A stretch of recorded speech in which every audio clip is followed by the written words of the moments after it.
No one in this world can you trust. Not men, not women, not beasts. This you can trust. Hello and welcome to another episode of Glory of Golden State Gaming. I'm your host, Swamp Swimmer, and with me, as always, the California to my New York, Vespacian. That's a good one. All right. Hey, you know, now that you've made the move, it makes sense. How's everybody doing? The funny thing is, I'm actually recording this video today in California, so I just thought I'm all over the place, but I guess I'm an East Coaster now. Okay. I know you're not in your closet or wherever the. I'm in my brother's guest room of his house. It's very exciting. Nice. And you're having a jarritos to celebrate. I'm in San Diego. I have to have good Mexican food. But that's not the topic I want to talk about real quick. So if anyone watching the channel notices, I've been trying to diversify the entertainment on Glory of Golden State Gaming. I've been doing not only my D&D and Pathfinder tabletop RPG games. We did little like reaction videos, you know, like watching trailers and reacting to them. I've been now live streaming Baldur's Gate 3 if you're interested in that. I don't know, I'm just trying to mix it up. This YouTube channel is my kind of pet project.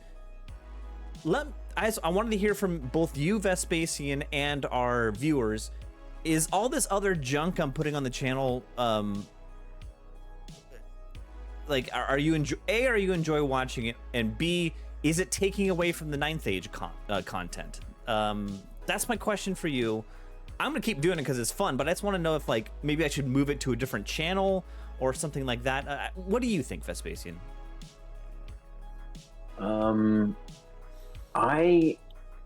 So one thing I will qualify is that I don't often have long periods of time to watch a YouTube. I usually watch them while I'm working out. So, you know, like 45 minutes or something like that. So I actually, not just your live streaming content, but like also the like other people that will do like a whole Warhol game that's like 4 hours long. I literally never watch those because I just don't have the time. Yeah. So that would be one thing, but I also don't think like I don't think it takes away because you can just not. Like I watch Shyhammer's other videos, you know, even though he sometimes posts those 4 hour ones, I'll just watch the ones that I want to watch and skip the ones that I don't, right? Fair enough. Yeah, actually, that's the other thing I tried is I did one actual full-on live game on the channel with my friend Rob. How was the video? How was the were there a lot of views on that one or less? Or how did it go? There was less. Everything else is less than the probably the highest viewed videos are the rules change videos about like new books that are coming out and the year-end changes, point balance changes and stuff like that. Below that are these battle reports, and then below that is everything else. So my question to the community is, tell me what you guys want to see. If you guys enjoy the other stuff, let me know. If you don't and you find it extremely annoying and you want it to go away, we can figure that out too. I don't know. This whole thing's an experiment just an experiment for me. So just let me know. But anyway, I think hobby stuff. Yeah, I'm just not much something of that a. Yeah, but your skink army is beautiful. I mean, like I don't know if you end up like, are you going to pay the Titanopod? Like do a hobby video for that? I would love to, but to be honest, I don't have the room in my little closet in New York, and I'm not going to have the time once my kid comes along. So That's probably not. fair. But we could probably talk to some other more crafty people in our community that maybe come on and do some craft shows. And I'm definitely, if I go to tournaments, I'll take more pictures of well-painted armies and models. So we can work on that too. Oh, you know, Henry is a hobby machine. Maybe you could have him have some vignettes on his hobby projects. Yeah. Again, calling out to the community. I want to hear your feedback. Please comment, tell me, yell at me. But anyway, we are on to a battle report. Let's see here. We are on to round 3 of ETC 2023. Vespasian, you guys are paired into Team Italy. You guys are currently sitting in second place after 2 rounds after day 1. Team USA. Table 1. Woo! Table 1. This is exciting. This is really exciting. And you get paired into... Oh, hold on. There we go. You get paired into Federico, who I'm unfamiliar with, but he's playing Demon Legions. Yes. That's very exciting. This is going to be a frontline clash secure target. Very classic. Mm-hmm. Let's just jump ahead. If you are interested in Vespasian's list, please click the link right above my head. It'll take you to the Scrimmage 1 video where we go over his list in a little more detail. But let's talk about Federico's list. Okay, Demon Legions. I never know what any of this stuff does, but I know what a Mavakan is. He's the big guy. He's the general. Master on Witchcraft. Iron Husk, Unhitched Jaw, Digestive Vomit. So I think that's res 6, reroll wounds against large, and if he wins a round of combat, he gets +1 strength and +1 AP. Ooh, jeez. He's a fighter. The Maw still has the special rule where the number of wounds it does, it heals back it, and if it gets too many wounds, it blows up. Yeah. He's got 2 Harbingers, Harbinger of Father Chaos. One's a BSB with Dark Pulpit, Wizard Adept on Divination, Guiding Brimstone Secretions. The other one is a Dark Pulpit, Wizard Apprentice Evocation, Guiding Brimstone Secretions. So those guys are on foot or on the inside the units, rank and file units. What is Guiding Brimstone Secretions? So it takes, it basically does away with divine attacks. And because it's guiding, it gives it to the unit, and guiding Brimstone Secretions is the same cost as the individual Brimstone Secretion, so you might as well take it. Yeah. 23 Lemures, Unnatural Roots, 2 × 10 Succubi with Divining Snout, 3 Brazen Breasts with Incendiary Ichor, 3 Bloatflies with Unhinged Jaw, 2 × 6 Veil Serpents, those are big units, and then a unit of 5 Furies with Dark Hide. So I know Dark Hide lets them redeploy. Unhinged Jaw. In their deployment zone. Yeah, in the deployment zone. Unhinged Jaw is the +1 strength against... Reroll wounds. Against large and gigantic, I think. And then what's Incendiary Ichor and Divining Stout? Flaming attacks and Fireborn is Incendiary Ichor. Divining Snout is the extra. It's either charge range or extra dice when you're charging something with magical items. Okay. And Unnatural Roots is the extra combat res. So the way this list works is.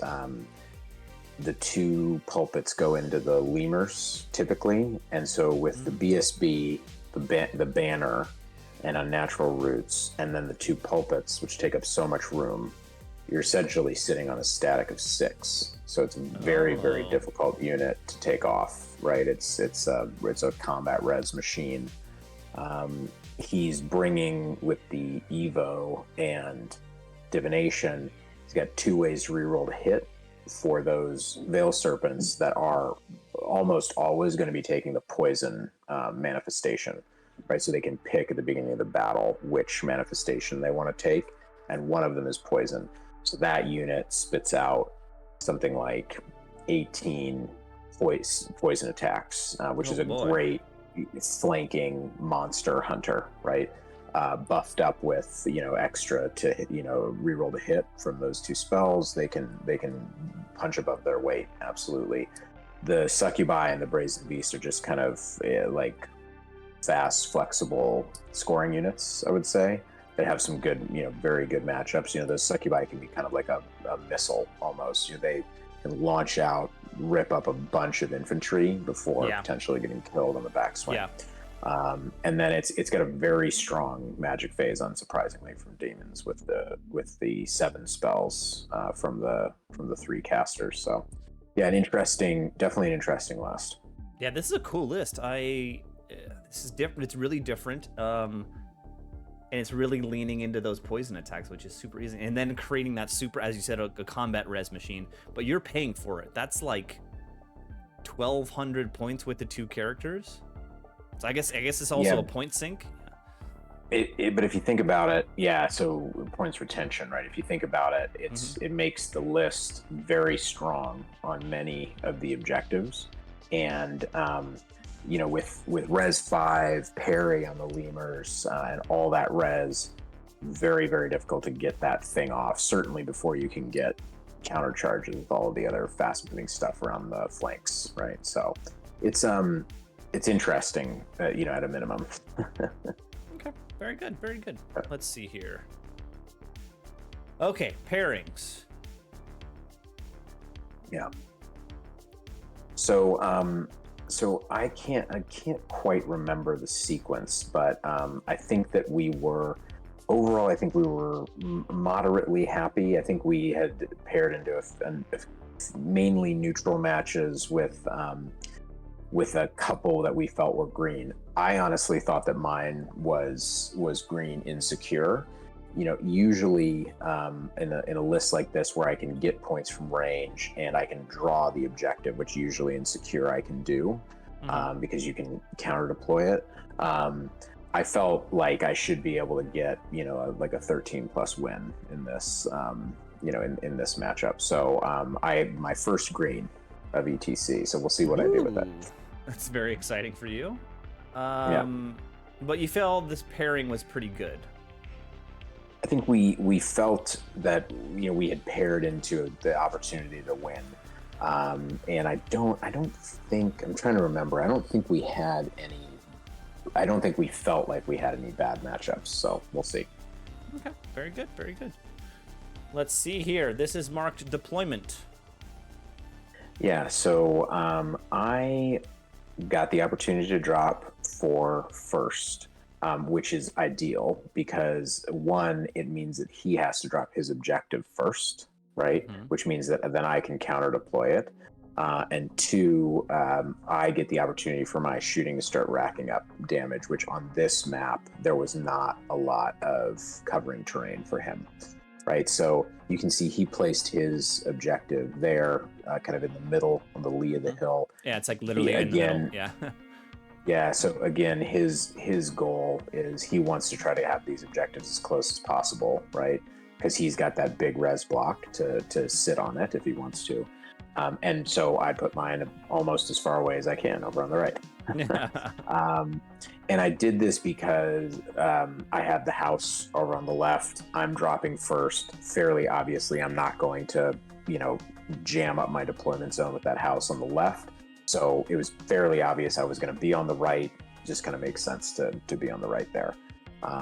So you can see my deployment. And sorry, this always happens with the Discord view for me. But essentially, I have from left to right. I've got the chariots over to the left of the house. I've got the Lancers, which essentially what their role is to kind of stay within relevant threat range of that central objective for as long as they can, because that pulls resources away from my main line, right?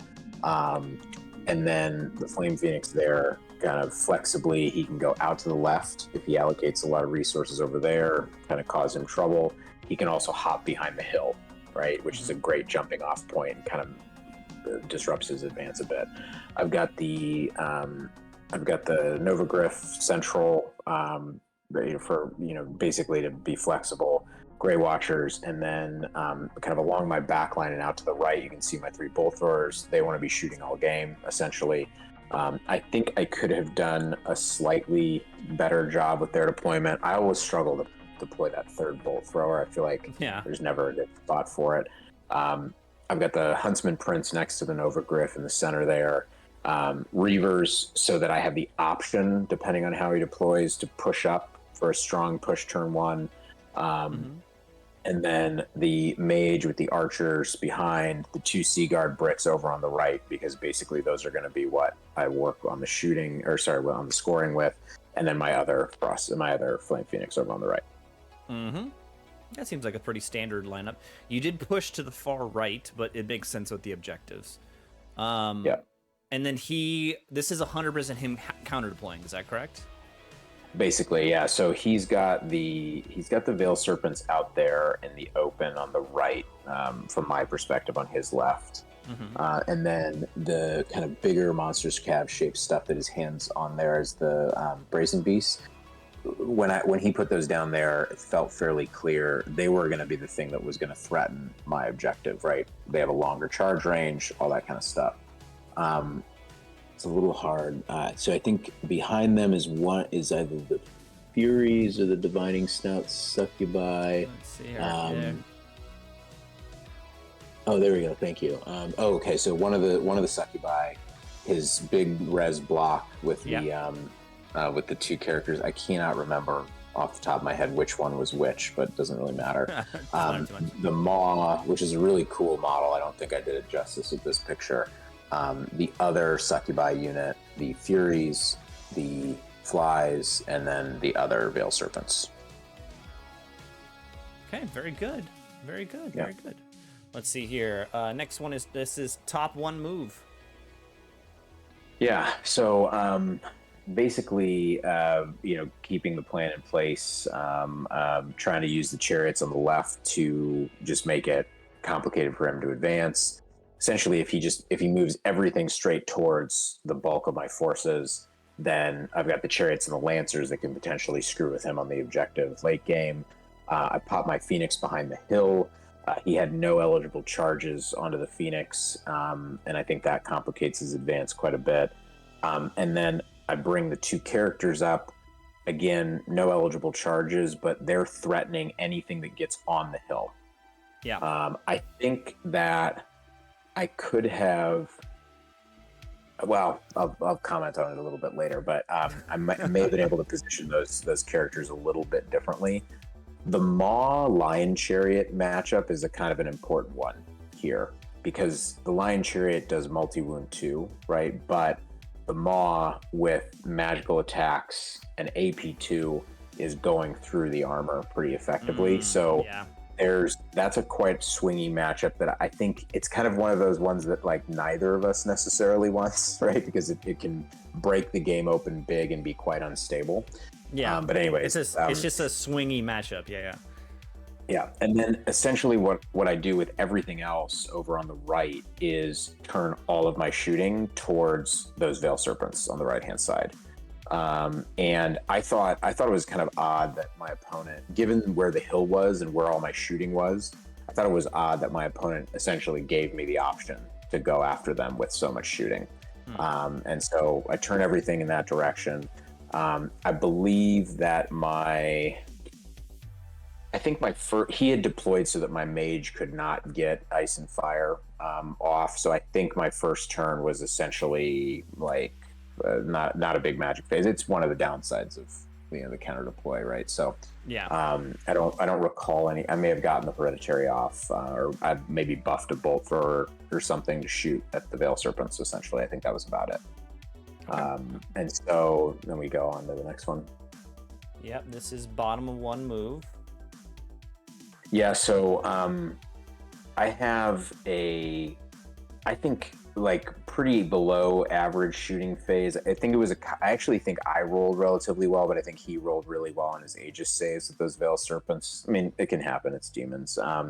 And so then he advances. And this is where I was thinking could have been better to have the Huntsman Prince out to the left a bit more, because right now he's fully blocked from seeing the Maw by the hill. But again, I'm not sure with the combat res block, with a flank charge and all that kind of stuff, I'm not sure that I would have gone in there, but it might have just made him adjust his moves a little bit. So I'm not sure pro or con there. And then he recognizes, and I'm very happy with how much resources he's kind of redeployed towards these Lancers and Chariots, because he's got the full Veil Serpent unit, a fly unit, and the maw is facing. He was very focused on keeping the maw the lancers in the front of the maw. I guess it's theoretically possible that I could charge him and tie him up for next turn, but I don't know. I feel like that threatens my ability to score on that objective late game, so I wasn't really too fussed by it. And then in his turn, he does something that honestly I had not. Oh, we didn't cover. We didn't cover the spells. I apologize. I think I sent them to you. Do you have the email? Let's see what I can do here. Let me see if I can. Let me see if I can pull it up. I think I sent. Sorry, I totally forgot. I've been trying just for our watchers. I've been trying to do a better job with some of these things. So yeah, here we go. I have it. So he took Ancestral Aid on the Apprentice Evo. Not surprising. Stars Align and Scrying on the Adept, and then Raven's Wing, Deceptive Glamour, Wheel Turns, and Random Move on the Witchcraft. Okay, those are good and ones. So this is pertinent here. I took Hereditary, Altered Sight, Ice and Fire, Touch of the Heart, and Perception of Strength. I took Perception because of that Maw Lion Chariot combat for that exact reason. Yeah. And so.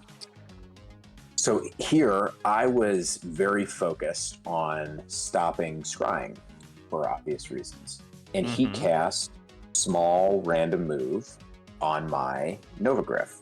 And this was a good thing that in a later picture, I'll explain how I made a mistake here. But this was actually I had not had that spell used on me in quite this way. So I learned something new. But essentially, right now, if I want the Novagriff to continue doing the zoning that I want him to do, I would need to random move him straight towards his units and get murdered, right? So essentially what it does is it makes it so that I have to turn him away from his zoning roll, right?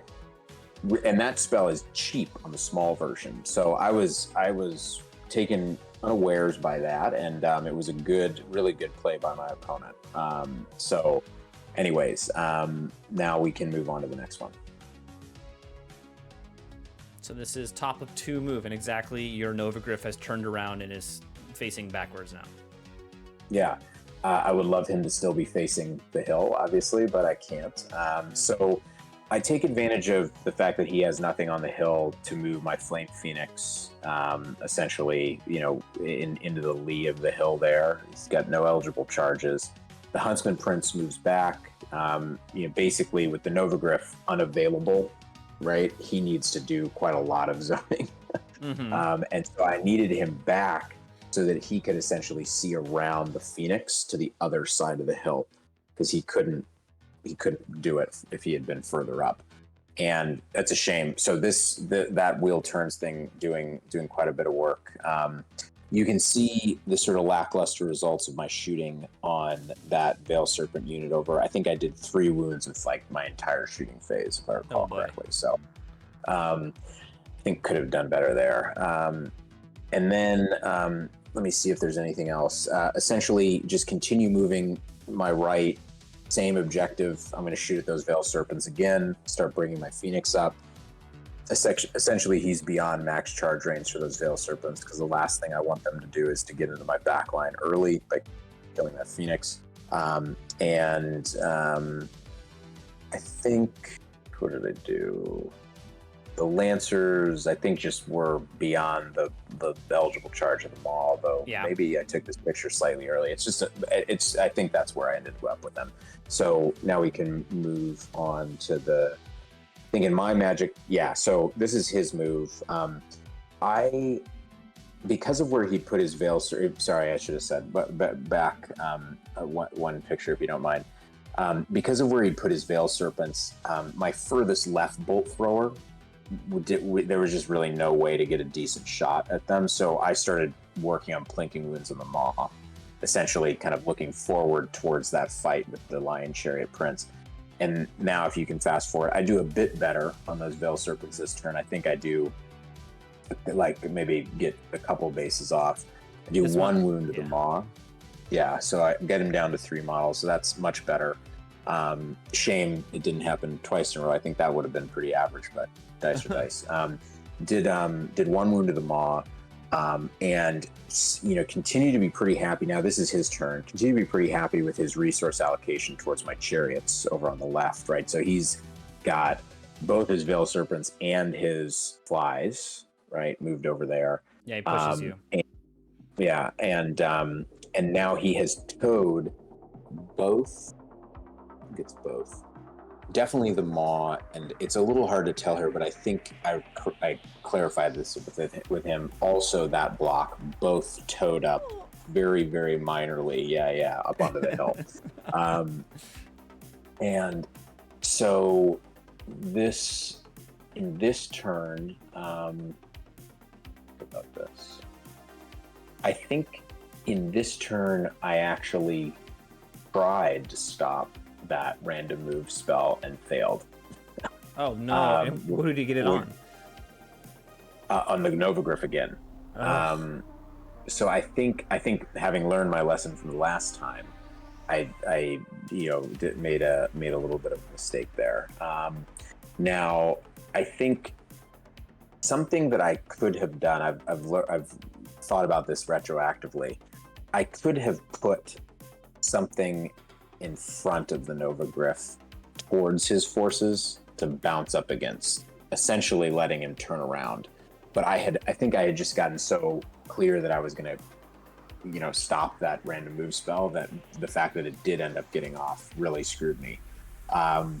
So that's his move. In his phase, I think he does actually get scrying off in this turn because I was prioritizing the random move spell, but didn't get that. So that was a rough phase, but that can happen. Bad magic phase, yeah. Bad magic phase. Yeah. Okay, let's move forward. And this is top of 3 move. Yeah, so I do a couple of things that I was actually pretty happy with here, but the turn starts off with a really unfortunate event, which is that the Phoenix behind the hill fails its March block test on a 10. Now that is, I have no BSB, right? That's one of the weaknesses of the list. But you'd think with a 10 that you would, have fairly it's good. It's just swinging without that reroll. Without that reroll, it's swinging. Exactly. And this is a real shame, because I'll tell you something. There are a couple of amazing spots for that Phoenix to land. One would have been out of arc of the Veil Serpents over on my left, his right, facing into his back line, where the only eligible charge is the Succubi that wounded on 6s, right? And I then get hit, grinds, hits, stomps, etc. It's also basically his backup scoring unit for that objective, which would have been an absolutely massive, I think, impact on the game. But doesn't happen. No need to. Oh, the other spot that it could have gone is out of the arc of the res block, the big lemur block, over on the right in front of those brazen beasts that have flaming attacks. So it has a 3-up Aegis against them. So it would have been a great spot to threaten a lot of different things. But c'est la vie, didn't happen. So what do I do in response? I move I move it back, essentially. And this is where I'm happy that it can flee, because I was not able to get very far back, and I know that he's going to charge it, right? Yeah. And I move my Lancers out of Arc of the Maw, out of Arc of the Veil Serpents, and essentially he can charge me with those Succubi that are AP1, and I don't really care that much about that, but it's actually a decently long charge for them too. I like this spot because it was kind of putting pressure on his lines over there. Pull the Chariots back on the left. On the right, the Novagriff continues random moving backwards. But I see an opportunity on the right. I move that Phoenix out of arc of the Brazen Beasts, and where the Brazen Beasts have no eligible charges, the Succubi behind them can't charge, and all he can charge with is that depleted Veil Serpent unit that I still have some shots on this turn. So I also move my mage. It's kind of hard to see it right here, but I move my mage. He's like behind the Nova Griff in the Seaguard unit, if I remember correctly. And he now has range on that Phoenix so that I can cast spells, set myself up for that. I really am happy with that Phoenix's position because I think it disrupts his advance. If he does nothing about it, I can charge the, lots of different stuff, start threatening his backline. If he charges the Veil Serpents, I think I get them pretty easily, and I'm in a good position. So I pull the Huntsman Chariot back even further, and essentially what I'm hoping to do is flee with the Flame Phoenix. I hope that he rolls a long charge with the Maw, comes forward like 6 inches, right? Yeah. And then I have a countercharge opportunity with the Huntsman Prince. With the Huntsman, in a good position. So not all is lost, but there was an opportunity that was lost there, unfortunately. So now we go into the shooting phase and the magic phase, and I prioritize the buffing on the Phoenix on the right. And he stops. Now that I'm in range with Ice and Fire, he's basically stopping that every turn because that rips demons up.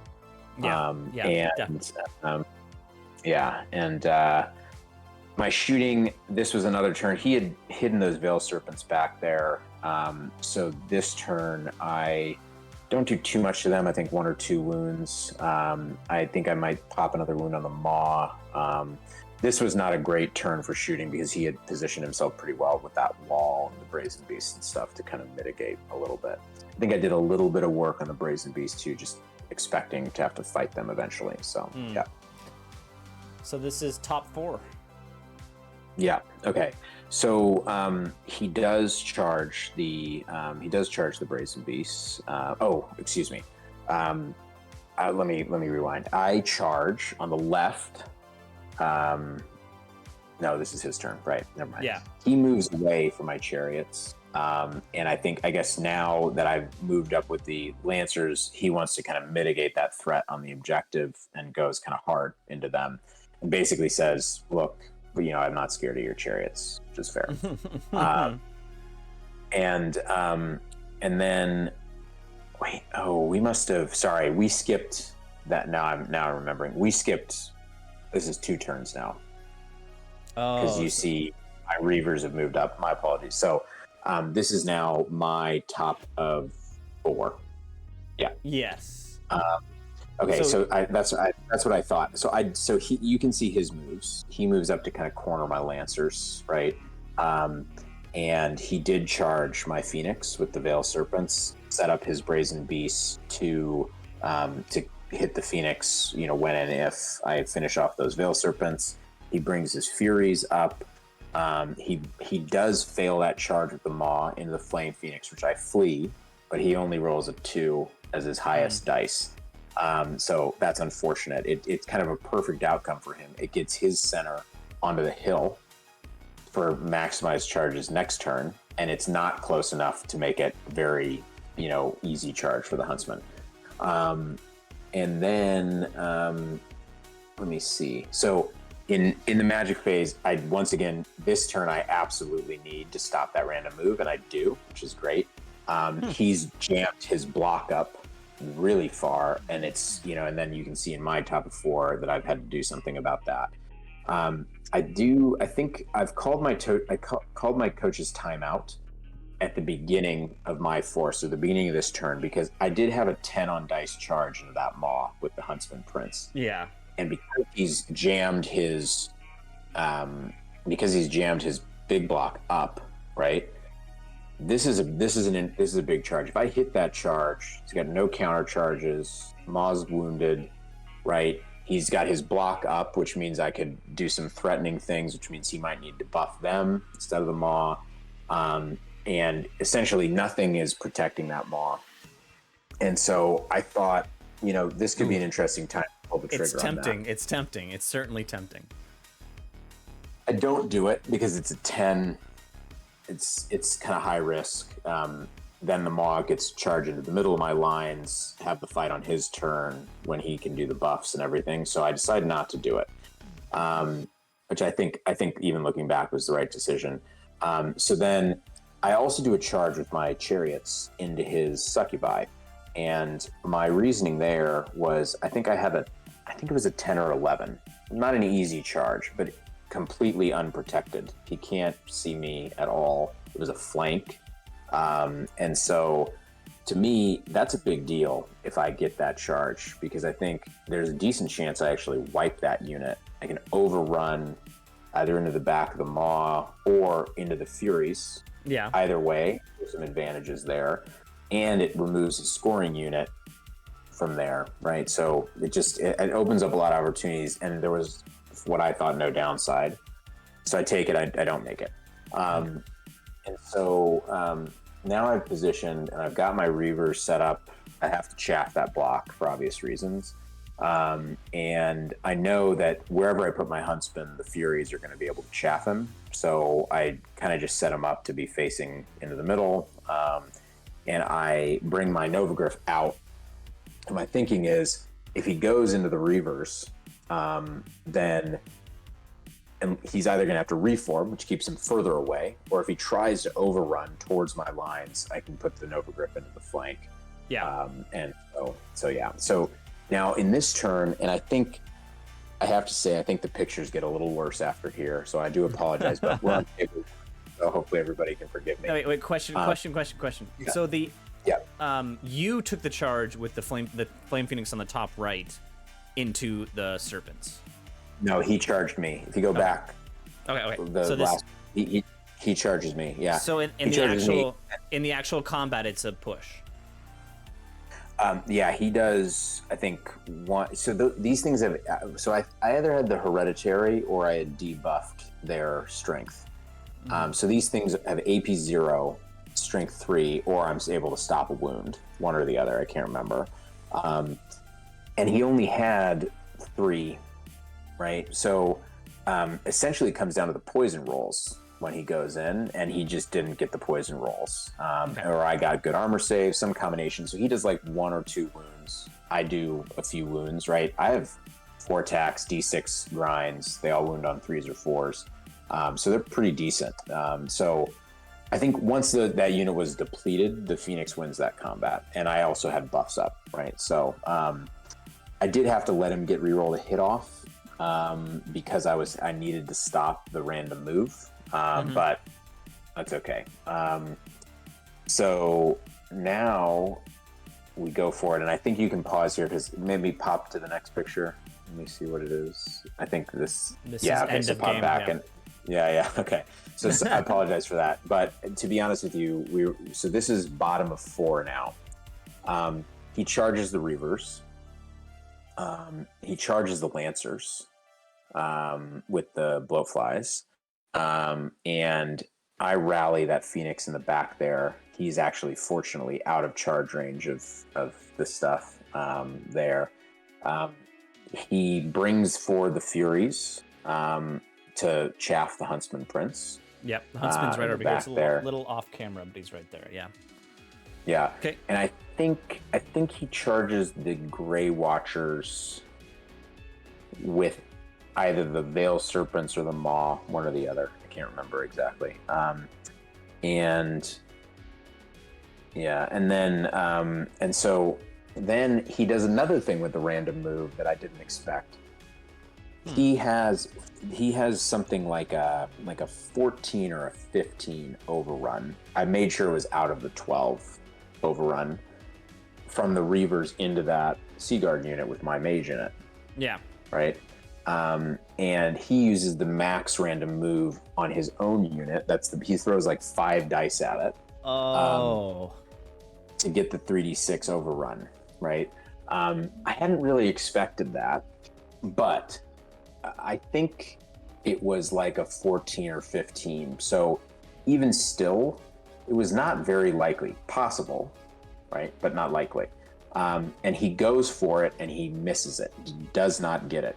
So zoom in a little bit over on kind of the right-hand side, and I can kind of give you a picture of this is about positioning. As good as I could do like that. Okay, that's good. So he overruns, right? And now picture him. He's sort of like 1 or 2 inches in front. Like right here. Yeah, exactly. Now, you see what is in the flank? of that unit is a full Seaguard unit and the Novagriff. Yeah.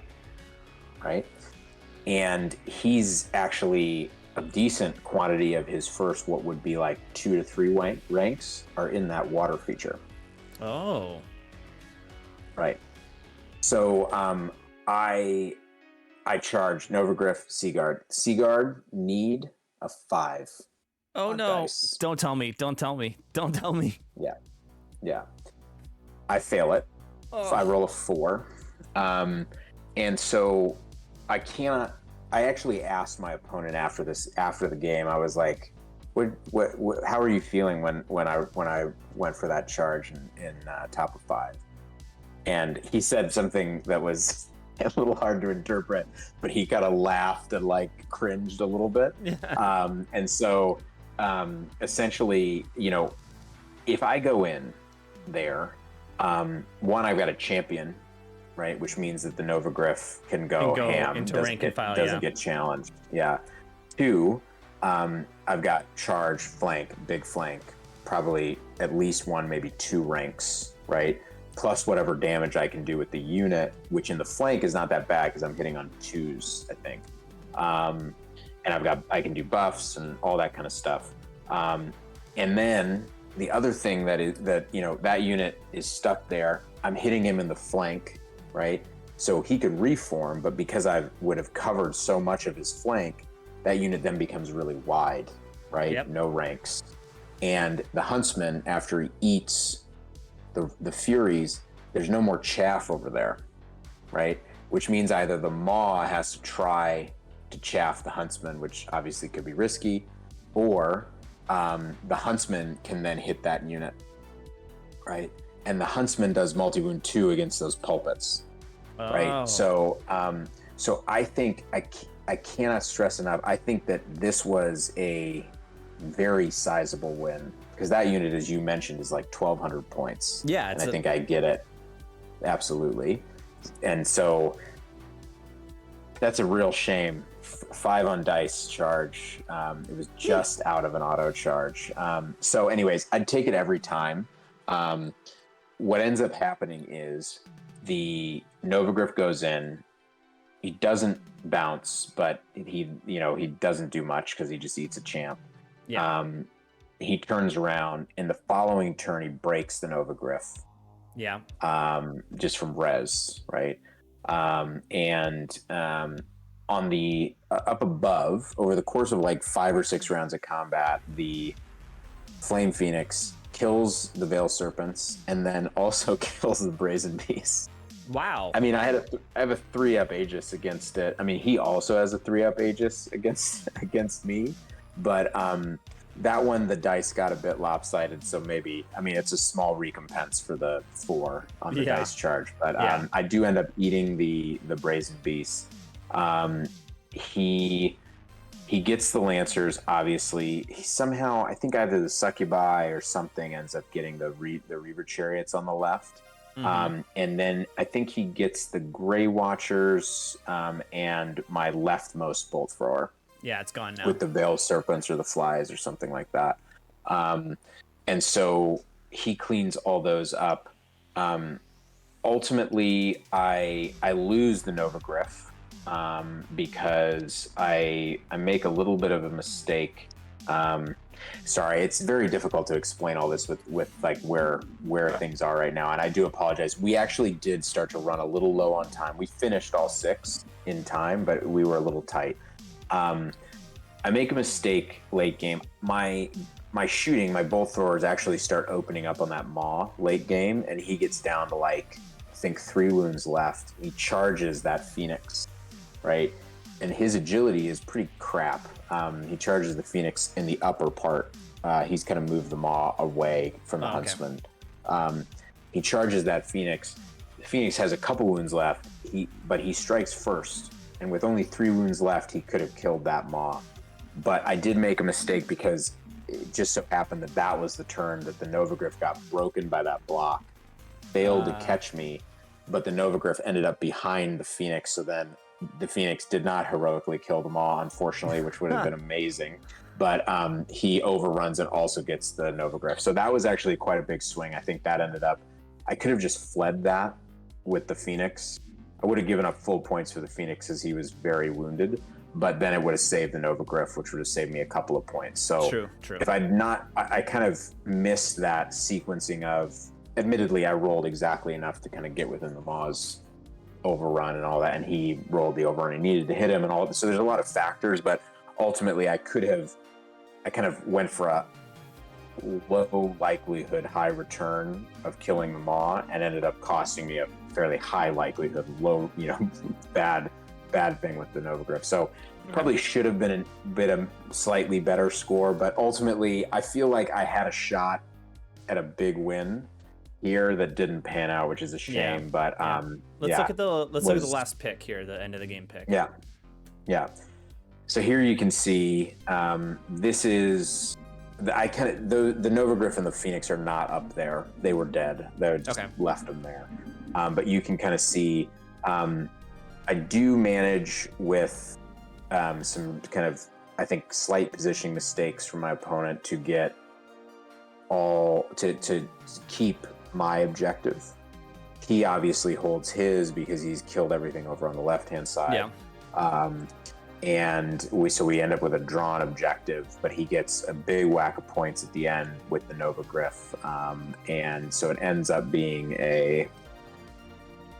Let's see here. Oh, that's the end of game 2. It's 2 pictures at the end. This is like exactly the same picture, but from a different angle. I'm not sure why I did that, but yeah. And you end up getting 6 on points and a tie on secondary. Correct. Yeah. So Novogriff would have been 2 more points. That was just a dumb mistake on my part. So it could have been an 8-12. Hard to be too upset with this result because this guy ended up having the second highest score at ETC. Wow. And he, not only that, but he also beat Abraxas, who was taking Highborn Elves. And I did better than Abraxas against him because Abraxas got 5 points. So just saying. No, but in all seriousness, it was a great game. He played extraordinarily well, and really nice opponent. We got a little rush at the end there, which I think could have contributed to my making that mistake with the Novogriff. Could have been slightly better, but ultimately failing that charge had a huge impact on the game. So yeah, good game. Shame to get the result, but also 6 points rather than 0. So, held on some good points at least. Yeah, it's not too bad. So how did the whole team do? Unfortunately, we ended up getting capped, and yeah, it's a shame. It was actually kind of close. I feel worse in some ways because if I had gotten that big win, we wouldn't have been capped. But also better because the 2 points in the Novogriff mistake, we still would have been capped. So at least I didn't screw us up that badly. Yeah. But ultimately we got capped. I think it was like 104 to 56, right? Uncapped. And so a close game or close round. I think we could have done better. It was funny because after the round, our coach commented that it turned 4-ish, which was right around when I did that charge. He was walking around and their Italian coach was saying, I think we're in bad shape. And then a lot, obviously not just on my table, but in a lot of matches, things swung pretty greatly in turns 5 and 6. So shame, but spoiler alert, Italy, it went on to just absolutely dominate and win. They really did. ETC. So we went down to the best, and that's can't feel too bad about that. Yeah, well, this is only the halfway point. We have round 4 to look for. Who did you get paired into round 4? Sweden. The Swedes. Yeah. Yep. So yeah, it's halfway through the tournament. It's only through round 3. You still have plenty of time to claw back and get a good position. We'll look forward to round 4 against Sweden in the next video. Thank you for watching. Please like and subscribe, and we will see you next time. Thanks, everybody.